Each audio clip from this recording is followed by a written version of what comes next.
not my problem, Film me all you like, mate, but you're going to end up needing a dentist. Now piss off.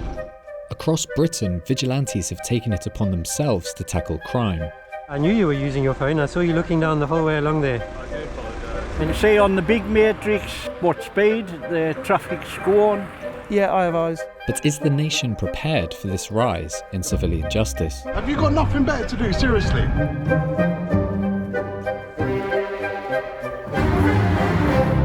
I'm Mike Van Erp, and I'm mostly just an ordinary person with an ordinary job, but I'm also a cyclist who carries a GoPro, and I record traffic offences on my commute and my errands and report them to the police. I think you should put that away. It's a bit late though. You'll be more sorry when the police letter comes. Generally, I record about one driver a day or slightly less over the sort of 5 years I've been recording.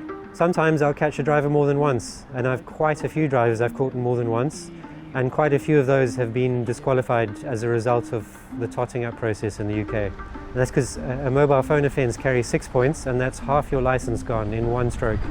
Go on, mate. Having a nice little video call there with your friend. I can see the two of you on the screens. And I think I caught you last week going through the red light there, which has just been sent an NIP for today. Just talking to someone is no use because I'm just an oik on a bike.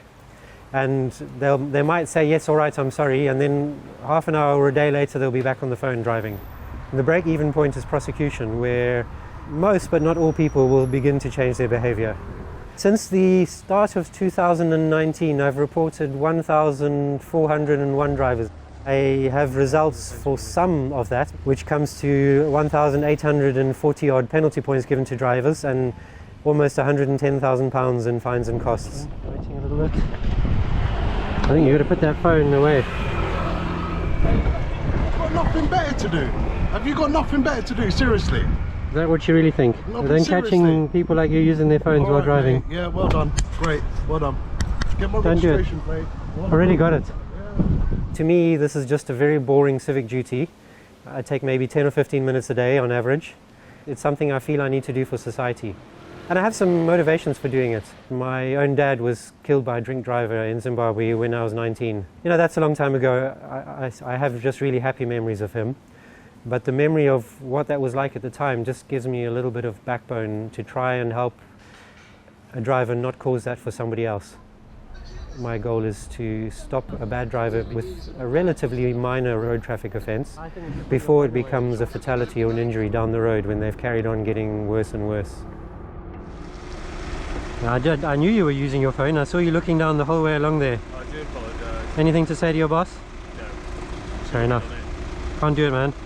Yeah, I know. Especially being the trained driver you are. I know, I was just showing my colleague something, it was wrong at the wrong time. Carry on, mate. I was just reading my emails, I apologise for that. No problem, but you can't do that. I'm wondering if the traffic was moving. I know a few people are really quite polite and apologetic. Some people will beg me not to report them. Some people will start out laughing and then suddenly realise, oh no, this really is serious. And then they start getting angry. And then quite a lot of people do just get very angry. I'm really not very happy. That's you can not film my me problem, all you is it? like, mate, but you're going to end up needing a dentist. Now piss off.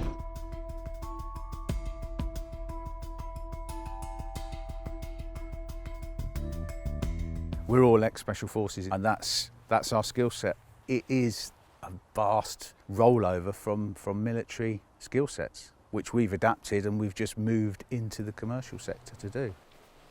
We're going to now make our way into the observation post, which we've set up in a hedgerow. It's about 250 metres, which will give us good access and arcs all the way down to this area.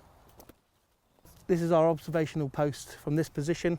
We can look down at the target area, but it also gives us good enough visibility to be able to see into the whole field should anything come in from the main entrance all the way through to the gate down at the bottom. Everything will be logged from this point forward. That will go straight back to the client. Ultimately, anyone who's bringing in any waste here, we don't know what their situation is, what their intentions will be, whether that's hostile, and the last thing we want to be doing is getting into a confrontation. We're just here to gather the evidence.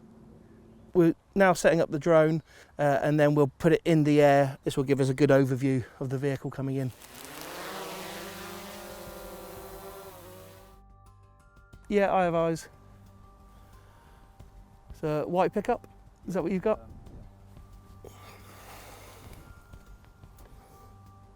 Target area is clear. Can you see anything in it?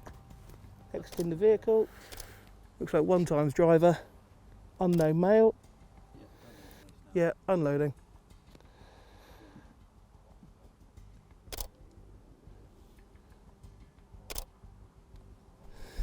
It's unknown male, blue hat, wax jacket, on blue trousers.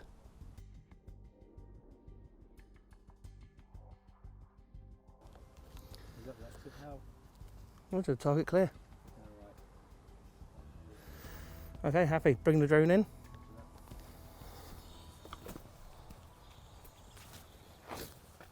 What we'd normally do is obviously wait till last light. So go in at first light. Even if that's all happened, we'll wait till last light, go and record all of the evidence down there. We'll go down and take some photos of the load. So the simulation that we've demonstrated to you today is exactly how we would operate ordinarily.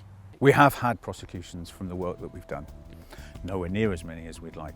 The only way to help this is the punishment has got to fit the crime. And until it does, then it will continue.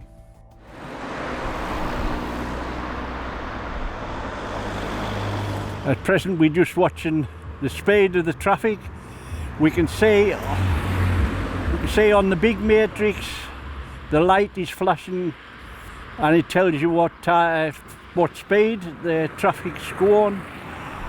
And this will take the first part of the number, reds, and I'll take the second part of the reds.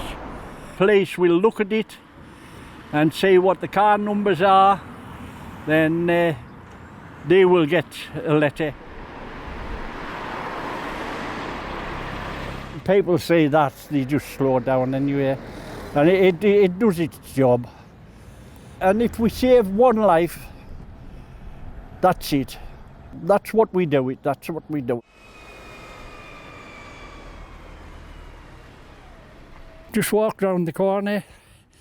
There's a wallet in the road. I can't say much in it, but I'll go in the post office now and hand it to the post office lady. This is my first award, and it was I was nominated by the postmistress of the village, and that was off the Northern Echo. Police cuts, I must say, was pretty devastating because there's not enough police now. Everyone's in a car, so they just drive everywhere. They haven't got enough police to do our walkabouts like we used to.